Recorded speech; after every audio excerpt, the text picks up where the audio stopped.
Os movimentos sociais rurais ou movimentos sociais do campo visam a democratização da posse pela terra e a reparação de injustiças sociais sobre os trabalhadores do campo. Os movimentos sociais do campo são aqueles que envolvem o campesinato, isto é, os trabalhadores rurais. Entre as suas principais bandeiras de luta estão a reforma agrária, a melhoria das condições de trabalho e o combate ao processo de substituição do homem pela máquina no meio agropecuário.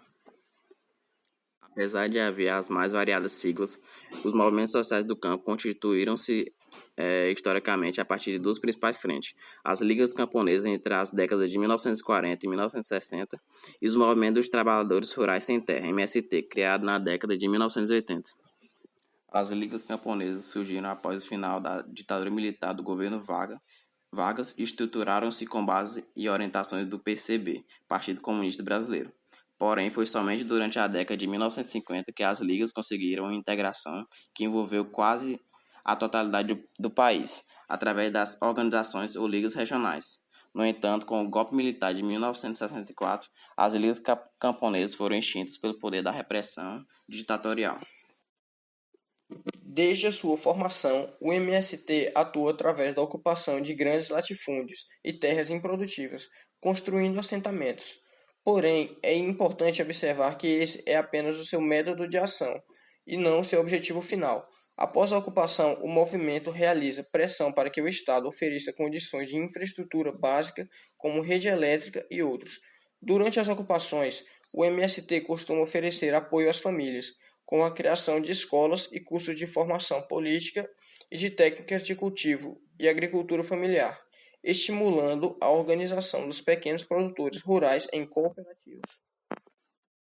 O Movimento Sem Terra está organizado em 24 estados, nas 5 regiões do país. No total, são cerca de 350 mil famílias que conquistaram a sua terra por meio da luta e da organização dos trabalhadores rurais. Mesmo depois de assentadas, estas famílias permanecem organizadas no MST, pois a conquista da terra é apenas o primeiro passo para a realização da reforma agrária. Em 2002, o MST ocupou uma das fazendas do então presidente Fernando Henrique Cardoso, no estado de Minas Gerais, em um movimento que foi publicamente condenado por Lula, então opositor ao governo. Os danos incluíram a destruição de um trator de colheita e de mobiliário da fazenda. Além disso, todo o estoque da adega foi furtado. 16 líderes do MST foram julgados por violação de domicílio, furto e cárcere privado.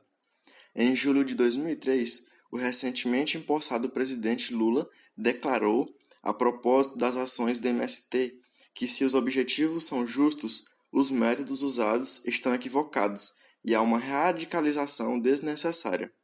Em 17 de junho de 2005, após uma discussão sobre o que o presidente considerava uma radicalização desnecessária, o MST fez a sua marcha nacional pela reforma agrária em direção a Brasília.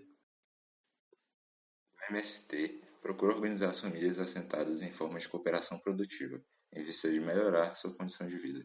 Entre centenas de exemplos que deram certo no Paraná e Santa Catarina, no sul do Brasil, destaca-se a Cooperoeste, Cooperativa Regional de Comercialização do Extremo Oeste, sediada em Santa Catarina. Há também um exemplo bem-sucedido da Coopar, em Andradina, no interior de São Paulo. Uma conquista da luta pela reforma agrária em torno da educação são as escolas públicas no campo. Hoje, nas comunidades rurais organizadas pelo MST, de acordo com o setor de educação do movimento, existem cerca de 120 escolas de ensino médio, 200 escolas de ensino fundamental completo e mais 1.000 escolas de ensino fundamental para anos iniciais, espalhadas em 24 estados. Outra conquista importante é o número de crianças, jovens e adultos que estudam nessas escolas. No total, cerca de 200 mil crianças, adolescentes, jovens e adultos estão cadastradas hoje nessas escolas. Além disso, as estruturas escolares geram renda complementar às famílias que vivem onde as escolas estão instaladas. A partir da contratação de educadores, merendeiras, secretários e etc., atualmente cerca de 10 mil trabalhadores e trabalhadoras ligados à educação atuam nas escolas dos assentamentos e acampamentos. Por fim, cabe-se destacar que hoje o MST é um importante movimento social brasileiro. sendo ele o principal instrumento que poderá possibilitar a quebra de uma realidade ainda errônea em nosso território, a da concentração fundiária. Neste sentido, o MST é um movimento que deve ser levado a sério, a fim de acabar com a desigualdade na aquisição e distribuição de terras em todo o nosso país.